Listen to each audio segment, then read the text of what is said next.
I was rummaging around in my studio, actually not rummaging as much as cleaning, and I ran into an article, a lengthy article from an Esquire magazine in 1987 called Playing for Keeps. Does that show? Yeah, Playing for Keeps. The Art of Mastery in Sports and Life. And I brought this out to my students, but reading through it, I found, in that back in the day, and glancing through it again now, I found so many parallels to painting. I was, I just wanted to mention it to you, and even I'm going to put the source where you can get it archived online. But it covers that. Playing for Keeps is the title. Then the keys to mastery. I'm trying to break these so you can see the sort of chapters of them. The keys to mastery, secrets of the masters. Remember, this is just sports. It's not just technique that makes these athletes extraordinary. It's the attitude and commitment they bring to their performance. And then there's baseball, particularly related, masters of squat, masters of sweat. So it tells you about the mastery of the skills involved in a particular sport, and then the work that you have to put in physically to make your body do, et cetera, et cetera. It's just so typical of what we are dealing with in painting. But we pause long enough. One of those things about painting, I think we sit there sometimes and we just think we're going to paint something or whatever, and we do that, but we don't consider the nature of this thing. And then, in fact, it's in the class of something. It's a craft, and a craft, I might have one day at one time had as much standing or more probably as sport, and the idea of mastery in your craft became quite a big thing. Then in the end, they talk about mastery, and it's called taking it home, and how important it is to be, it says its principles can be applied to anything in life that involves learning, even love. And then pitfalls along the path. So I really want to recommend this to you, and it'll show up in a second. Before I do, I actually want to, before I show you that, I want to thank Lauren Kay for your very long support, ongoing support of us. Very much appreciated. And Jan S., thank you too, very much. And this episode is that what these are? But the group of people that we're reaching, many of them are extremely young and don't have much access to conversations like this. So we're just trying to provide something in the nature of an impressionist conversation. It's important to remember that, by the way. I'll talk more about it as we go. Last week I mentioned a painting by my brother. Sorry, it's not a painting, a photograph. He's on his 40 acres in Colorado, and here's a view of his horses. He said there were four, only four showing, one's missing, and he didn't know where it was. But in the meantime, though, isn't this a wonderful tonalist painting? But I was sort of talking about it and wanted to give you a shot of the part of the country that I grew up in, very flat. I like to say you could see what the neighbors' underwear looked like from a long distance. Half mile away, you could see what was hanging on the line. There was so little, there were no trees to speak of and that sort of thing. Very, very flat country. Semi-arid, they call it, the Colorado region. This area out, this direction is very heavily wheat historically, and lots of other things growing out there now, sunflowers and many things. A lot of interesting different kinds of stuff. But thought that might amuse you to know this is Colorado. This is east of Denver, sort of Colorado. I would like to say it's Kansas side. But in the background there, it's looking west. In the background, you can see the Rockies so the horses sort of riding the ridge of the Rockies over there.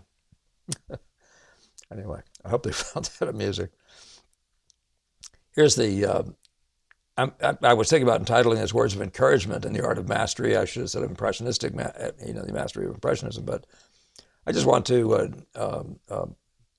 leave this here for a second. You can type that in, or if you go to, you can go to Esquire magazine online, and I think there's a place that'll lead you to Internet Archives, which has all their magazines. And so this page here should be where you'll find and I looked at it, it's where I found the whole entire article, playing for keeps. So I hope you enjoy that. In the meantime, I'm trying to get into a discussion about my experience in painting in a way that might be, help alleviate maybe some of your suffering or help you not to think that it's unnatural or whatever. I don't know what I can do for you, what I ever do. But in the earliest phase of my time with Gammo, and I'm just going to start by indicating this first. I'm going to do this way. I'm just going to sit here and chat. But these are the subjects of a sort that I'm going to talk about. So you have them for reference. But the ant on the darkened staircase is my sort of poetic reference to my sensation when I was working with Gammo of the relative degree of darkness to the degree of almost despair of really seeing any progress, seeing what the next thing was, trying to grasp how to get ahead. And I remember at one point or another, I just sat there and I just saw myself as an ant crawling on the vertical, a staircase goes down, and on that vertical part of the staircase, the whole place being dark and not knowing and feeling like you're going to fall off for sure, and just going up and up in the dark and up and up. And then eventually when you just about think, and I got into this habit of realizing, I must be getting close to it because I'm almost ready to despair again. There'd be this little glimpse of a little bit of light. And then I would go over the whatever you want to call the stair into a plateau, and then all of a sudden painting would be lots of fun and everything would be good. And then I'd suddenly find myself in this black place again. And it was stair after stair of vertical, dark climbs, treacherous climbs. I mean, it seemed hopeless. And I can see people, being discouraged to the point of either giving up or jumping out the window. Hopefully nothing like that. But Gamble used to suggest that I might want to just stay away from the window at certain points. But that's the ant on the darkened staircase. But that's an experience, I think, sometimes I think if we can find metaphors for some of the things you're experiencing, find a picture of it, it may be easier to grasp, to objectify it, And it so matters that you objectify the stuff you're going through if you want to make. This whole idea of this mastery, a huge part of this is naming what it is. And that comes up in a second, but I just want to quote this for you: "Per aspera ad astra." It's a phrase. It looks like Latin. It must be Latin, and yeah, it is. Per aspera ad astra means through hardship to the stars, and Oscar Wilde's comment, I may be in the gutter, but I'm looking at the stars, isn't quite the same thing, but there's something about that earthy struggle, your own personal despair, your own feeling of inadequacy, but you just don't take your focus off of what the goal is, what the destiny is, the hoped for destiny even. Understand, I'm just trying to talk to people who care about this at that same level. There are different kinds of painters. I mean, even in this article about sports, there are different kinds of people. There are dabblers and hackers and a bunch of different classes. And I sometimes have had those students. I've had students come to me and all of a sudden realize that they could go further than their little dreams. And I don't mean to say I want that to be a judgment. People can enjoy aspects of poetry writing or music and all that sort of stuff without becoming, that colossal figure in the arena. So, but I'm afraid I do take this all extremely seriously and have from the time I was very young, and so that may make it even more difficult for a lot of you if that's the way you are. So these kinds of things may matter to you, may make a difference to you. But remember that we're impressionists. So you see at point 3 there, we are talking the impressionist model. We're talking about problems of impressionists. The problem is and this is a really big deal, to know your mission, The impressionist is painting the truth in front of him. He's trying to make a likeness of what he sees in front of him. That's the most primary thing he's doing. So it matters that you know that that's the mission. And that's one of those things. And so and that in itself actually limits the problem, right? In one sense, it's not a creative problem at all. I mean, the creativity comes in maybe thinking skills, using your imagination to figure out how to get closer to the truth. That may be the most significant thing. Now, obviously, there are things related to, you're obviously making a painting that's nothing like that's ever been seen before. No one's ever going to stand in that spot and see nature in that way ever again after you've been here. So in that sense, you are the unique player, which sometimes people attach the word creative to, or the creative impulse to. But when you say you're an impressionist, it does allow us to limit the problem. So if you know that you can limit the problem to visual data, and you don't have to go into anatomy and all these other sorts of things. If you know you can do that, that's going to make it more plausible that you're going to solve your problem, that you're going to be able to have victory, and more to come on the general subject of that. So keep remembering that your goal is truth to nature, and that's a conversation that comes out of the Velasquez conversation. Our mission is not to tell a story or any of those sorts of things. It's actually to broach nature, to take this piece of data in front of us and really delve into it, really get serious about it, and really begin to understand it to the point of understanding its music. Of course, we chose it because it already created what I'd call a musical response in us, or a poetic response, whatever you like. So in that sense, of course, just making it like is going to be a big deal. But in the conversation, I forget who said that. Maybe it was Caffin or one of those other non-painter writers. But there's a conversation about the truth to nature and not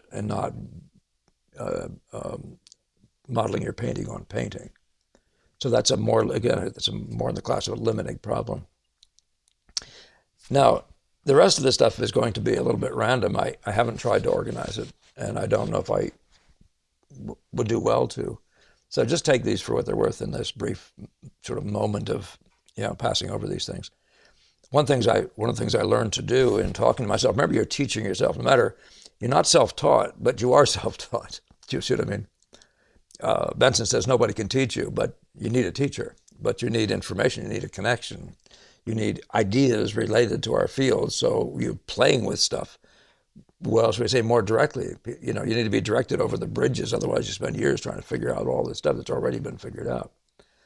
So, but when you start talking to yourself, don't talk to yourself like you understand things. Don't just talk to yourself like you don't understand things. I used to say to myself, just talk to yourself like a real dolt.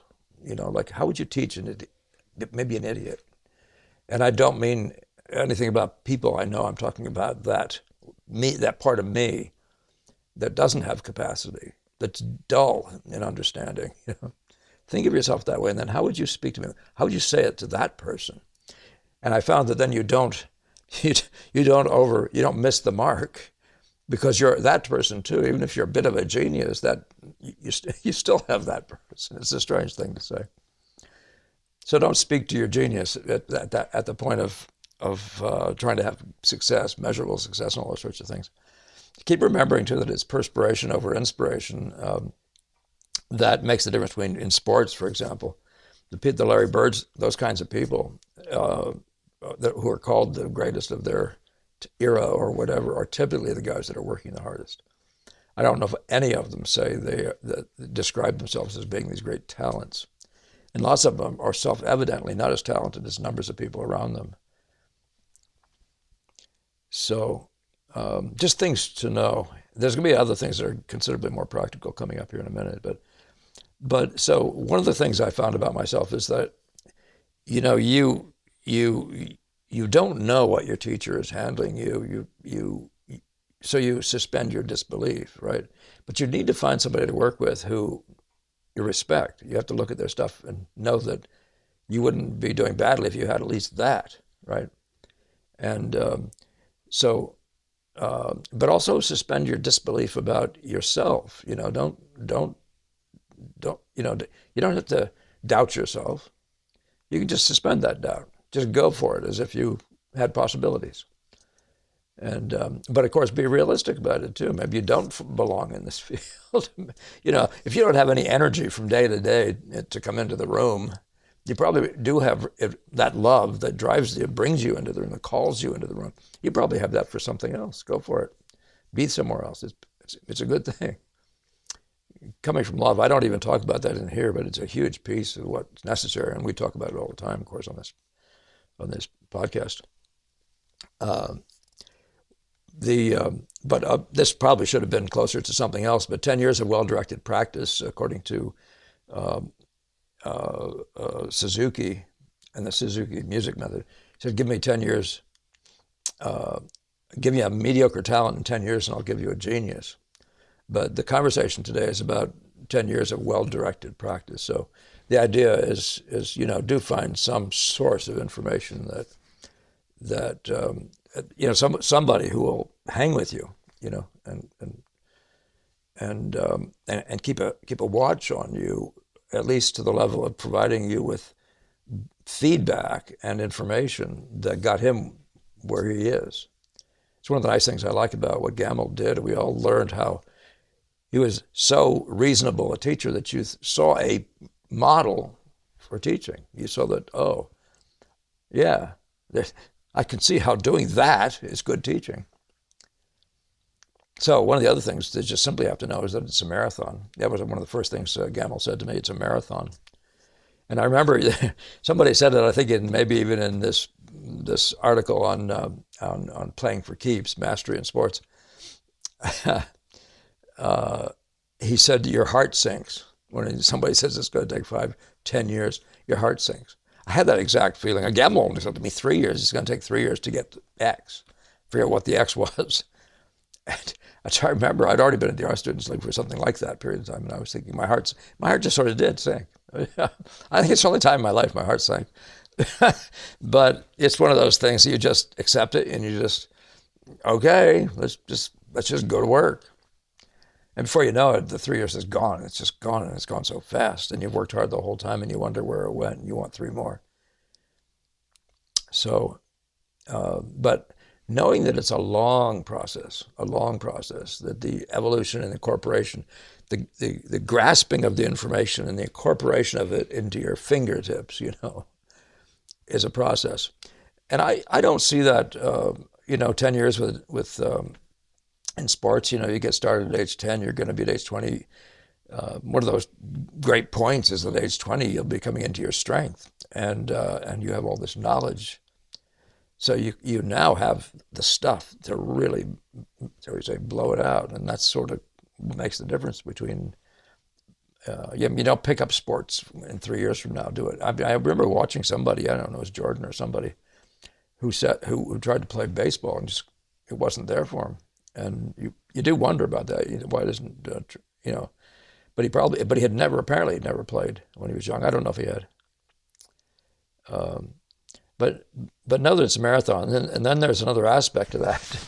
In Boston, the Boston Marathon, there's this place called Heartbreak Hill. And which means you're going to get to places in your life and in your work where you just don't, you feel like giving up. You feel like you're just going to fail.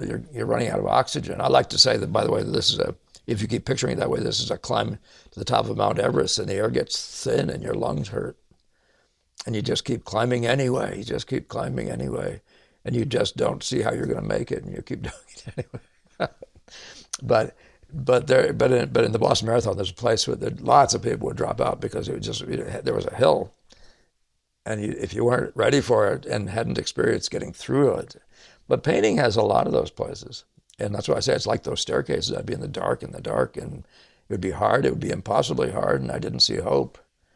And I found there was a sequence of what you might as well call heartbreak hills. So I don't know if that's encouraging or discouraging, but how bad do you want it is a big aspect to that question, isn't it?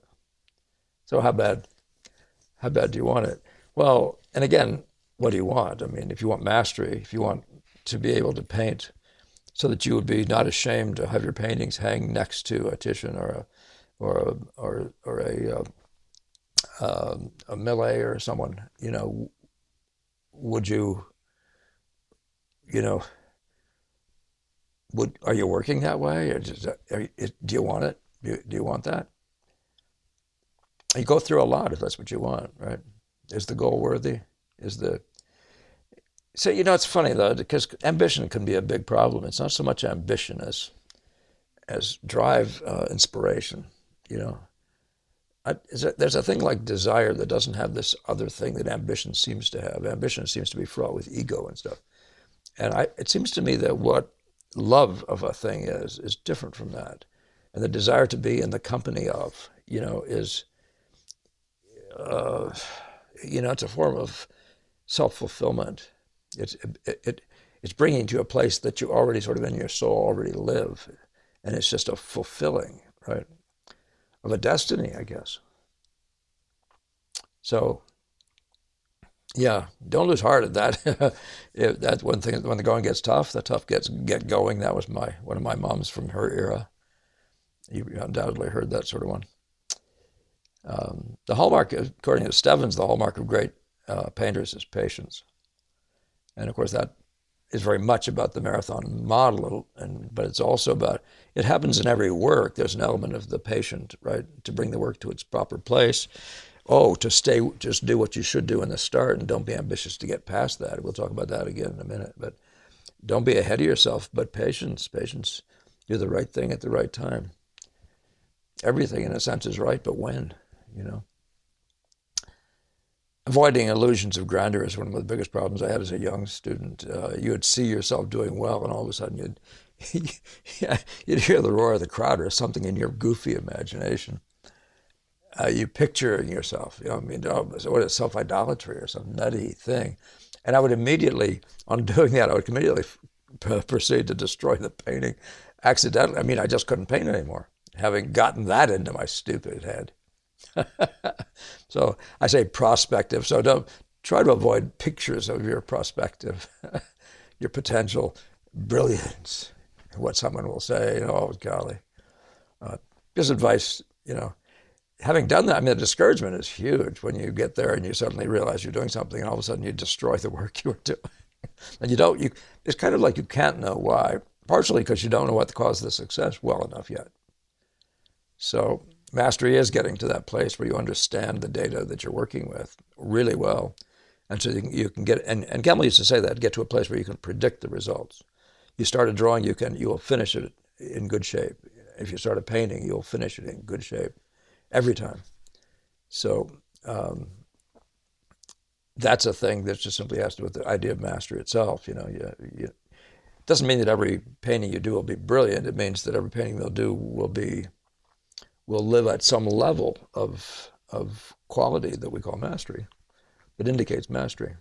And then every once in a while, as Ogden Pleisner said once, every once in a while, you might produce a masterpiece. Getting ahead of yourself, I just referred to that, the idea of, was one of the biggest problems with my students is, and it's easy to do in any situation, including just stuff in life, is you start thinking too far ahead and you don't live in the moment. So you're already doing stuff you should not be doing yet in this painting. That would just be one example. And by the way, that when Bonnat said make it as like as you can the first time, and then make it more like, that implies that whole thing about there's this adequacy level that is what you do that you're doing at the beginning. That's so you're not getting ahead of yourself. You're not in there noodling up finessed little details and that sort of thing at the point when you're trying to establish the great lines of the picture, right? So, but his implication, there's a first time, and that means there's another time, and there's a time for everything, right? No pain, no gain. That's self-evident. That goes with the ad aspera to the stars, right? So the pain, I mean, the kind of pain, it's not particularly physical in painting, unless you have a bad back or something like that. But the pain that causes gain for us is, might be repeated failure, for example. The various things like that. The other parts of it, of course, are just things like doing your homework. I mean, like really are you reading everything the masters said? Are you trying to get your head around the very nature of this? Are you looking at lots of pictures, getting to the museum as often as you can? Do it when you don't feel like it. Just be there. Those are all in the class of the pain. Do your memory drawing. If you're at the beginning phase of this, be assiduous at doing drawing, doing cast drawing, or whatever's in front of you, and really doing them well. Not knocking off some stuff a little bit. Which, by the way, there is a sketch model. It's also a thing to struggle to be good at. But at one point, I was talking to Gamma and feeling discouraged about whether I was making progress, and I mentioned this to you all before, but he said simply line up your pictures in chronological order along the baseboard of your studio and look at it. And that was all it took for me to realize, of course, that I was making good progress. But I didn't see it. If you're not seeing all the work and sort of that, if you don't see your past, it's hard to know that you're actually in an improved position. And in history, of course, if you don't see your past, it's hard to see that you're in a disastrous position because you don't understand the past. What was that? Those who fail to grasp the past, understand the past, will be doomed to repeat it. They do mean the bad stuff. So let's see what else we might have here. So, okay, so now this is a kind of a big deal here. This is like, if you want to not be too discouraged, don't set yourself up to do things you can't do. Don't try to achieve what can't be achieved. But now this applies in two ways. It applies to your skill level. In other words, if you don't have good habits, you have to make a better habit. If you see one, don't be ambitious to be this great painter with all these great habits all at once. Just look at it and say, I'd say this like a basketball analogy. Just if you can't dribble the basketball, don't try. You can't stay on the floor because they don't want you out there throwing the ball away. Right? Well, you can focus on that one thing. But what I have found in a painting, that when you've identified a thing, and I will say that when a teacher speaks to you, he almost is always telling you 3 or 4 or 5 things.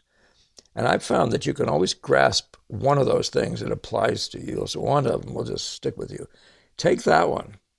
And if it is in the class of something that you need to get better at in its specifics, sometimes you just, by the way, need to understand what in the heck it is and how it actually, what you would have to do to make that happen. I'm talking about, say, it's a thing like touch, just to have a good quality of touch with a pencil or charcoal or chalk. But what you want to do, though, is identify that thing in you that's the back straggler, like that you're not consistently relational. And for the next half hour, while you're painting, no matter what the thing is you're painting, don't do exercises. You shouldn't need to. Whatever you're doing, no matter what you're doing, for that minute, no matter what part you're painting, make sure you compare it to 2 other things. Just be relational.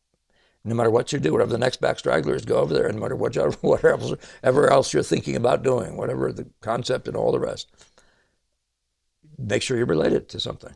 Just do that. And by the time you've done it, before you ever get to a half hour, which you're attempting to get to, I found that it will become permanent. And that tomorrow and every other time after that, you'll be always, no matter what you're doing, you'll somehow or other impress your brain, almost like just repeated rubbing or digging on a line. All of a sudden, you have a groove.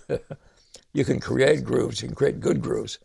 Yeah, the hard part is getting rid of bad ones, but sometimes they just fill in by themselves.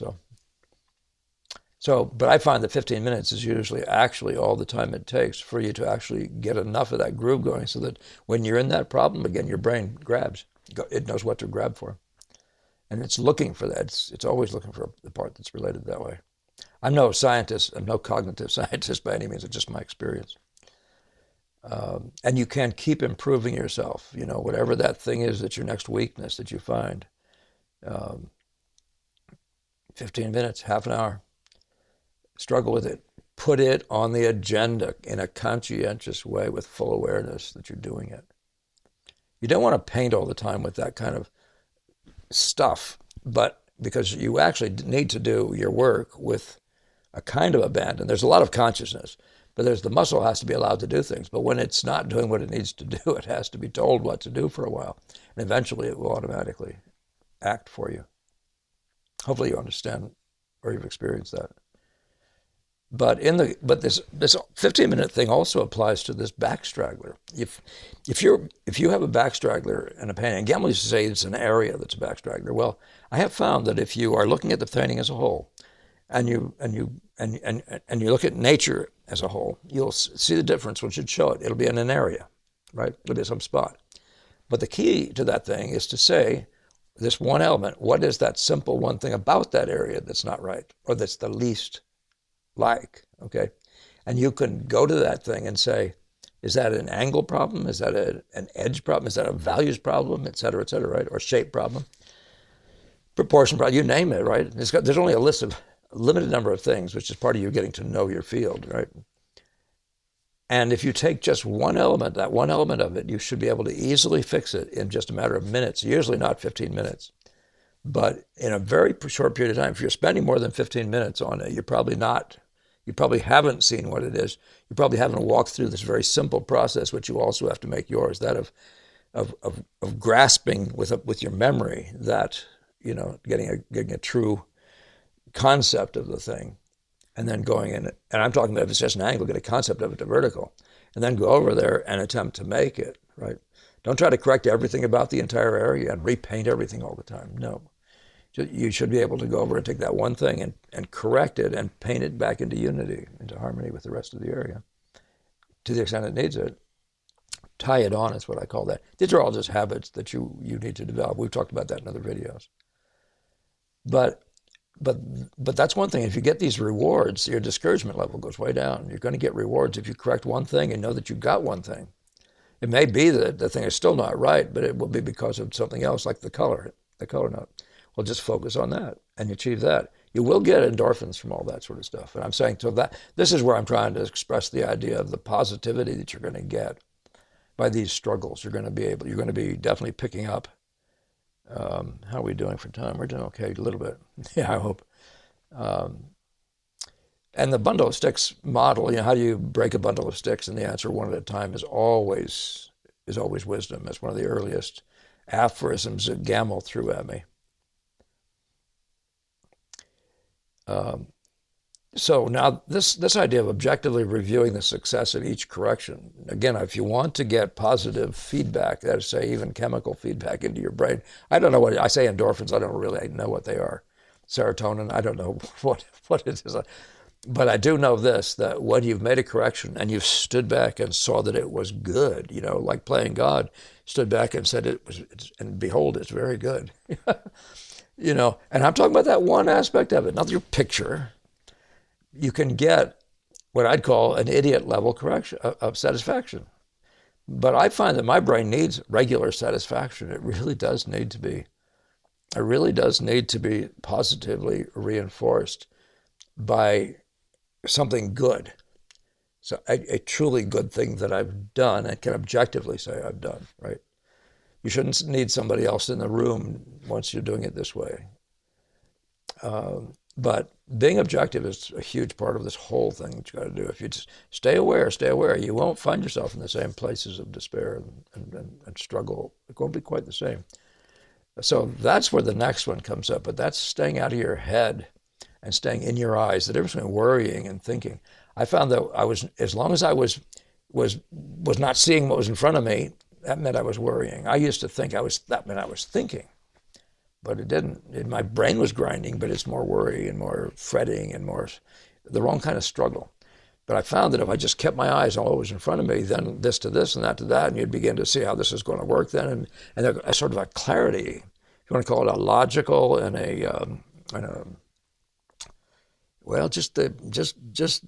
just how things hang together was self-evidently there, or what I would have to do and all that sort of stuff. And it's all the thinking went on was like, should this be more darker or lighter? That sort of stuff was all happening out there. And that isn't a class, if you want to talk about thinking, what's one of the things we do, you make judgments between things, like the on-off switch. Should this be darker? Should it be lighter? In relation to what? Should this be bigger? Should it be further over this way or that way? And we're talking about a line or a whatever you can move, a value unit or whatever. Should it be richer? If you ask those kinds of questions, that's real thinking about the real data, but you're asking about stuff in front of you.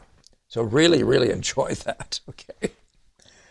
And when worse comes to worse, I remember standing there one day at my window. I bet I've told you this before, but I remember standing near a window one day. I was painting near a closed window. It was a shaded window because the light was coming from way above. But I just remember standing there one day, and I was hopelessly lost, and I was emotionally bothered, so much so that I was being useless to myself. And I was trapped. I was like really closed in, paralyzed. And I so much so that I was just feeling absolutely hopeless.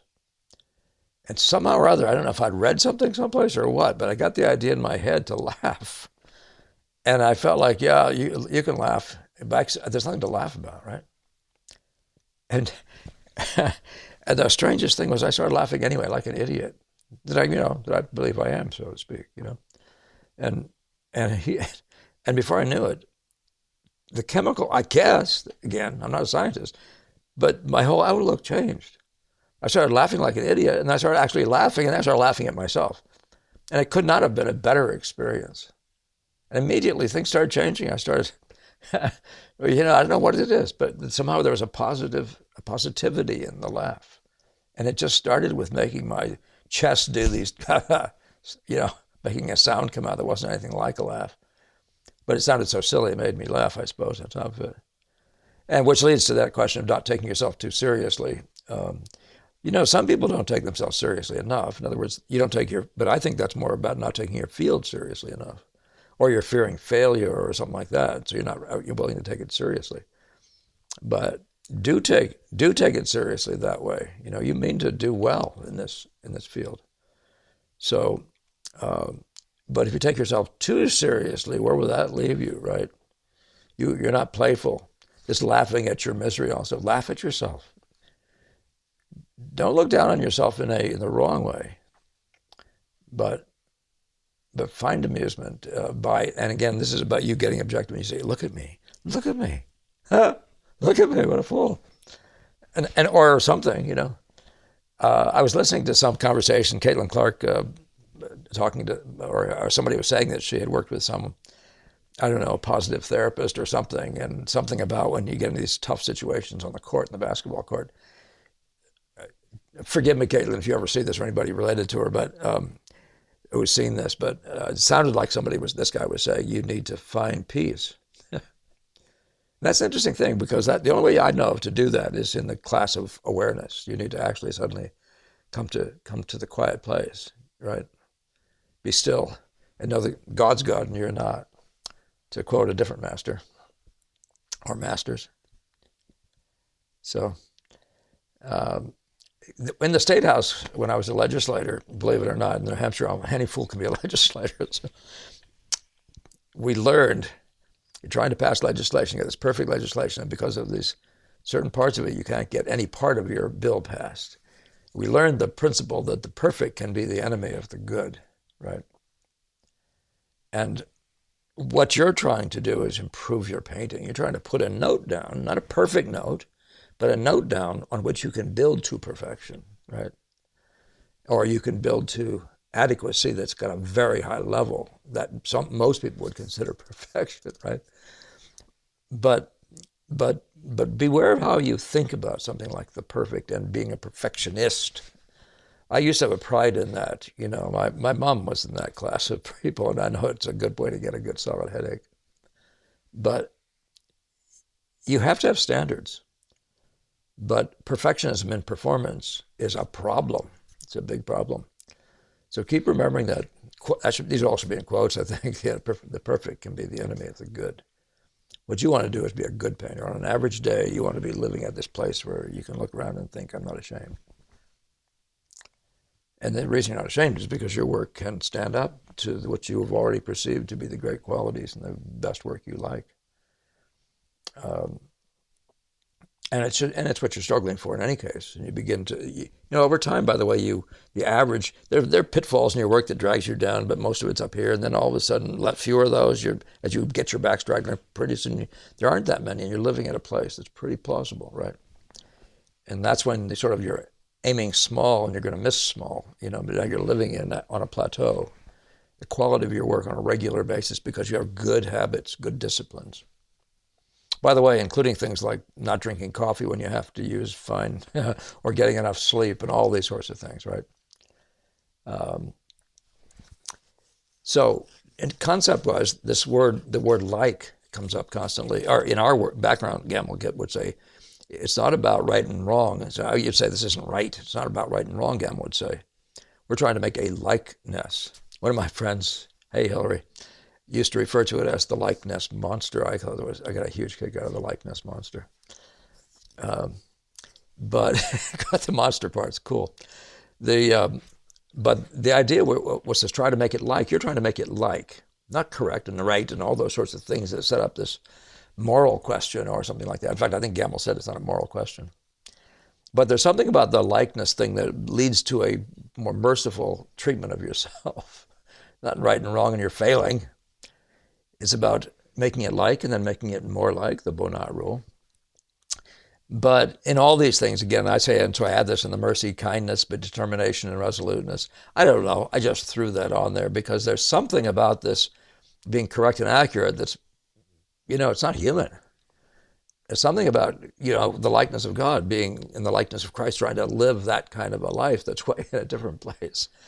And God is full of mercy and all those things, right? So kindness to yourself, mercy to yourself. What did the Apostle Paul say? I don't even judge myself. Never mind judging other people. He's telling you not to judge others. But I don't even judge myself. I don't have the capacity to judge. I don't see big enough, huh? Anyway, and yet there's a determination and a resoluteness in what you're aiming at. You mean to do well. You want to get there, but with mercy to yourself. Without torturing yourself. It's not a design that makes any sense. God sort of made us to want to play, but we also have this love of performance, of doing well. Yeah. And so I'll end with this one, actually. Now I gotten all scriptural on you. Galatians 6:9 says, and let us not be weary in well-doing, for in due time you shall reap if you faint not. That really is the thing I'm trying to just use to encourage, right? Don't be discouraged in well-doing. In other words, in the struggle, in the everyday, being there, and trying to find the relationship, the truth of the relationships, the likeness, trying to go through the paces even, just learn what you need to learn. Do the reading, all that sort of. Don't be weary in the things that are going to take you to the place you're trying to go. And in due time, you'll reap if you faint not. So you have so much to look forward to, and you are capable of achieving the things that you think you can. Don't doubt it. It was all done by humans. Everything has been done by humans with the same frailties or variations on the same frailties as you. If you're in it for the right reasons, you'll be there for long labor. Persistence will be yours. All those sorts of things. If you're in it for the right reasons, and if you're, and if you think of it as calling, if it actually is the thing that, you've been inspired to do or filled with love for, right? You'll be there, and you'll even when you're weary, it will still be good. Yeah. Okay, till next time. Thank you again, my good friends in the donors box here. That's Lauren K. and Jan S. Thank you both very much this week, and I was going to leave you with this note, with this nice picture from my brother Tim out in Colorado. But he said there was a missing horse, so I think I'm going to leave you with a different picture. I hope I have it here. There it is. I didn't know any of these horses by name. But this one came up to the gate when my brother was on a different day, and was saying hello. I'm going to say that's the fifth horse. I think that's all the horses I think it's just implied that was all they have, 5 horses. Anyway, semi-arid Colorado.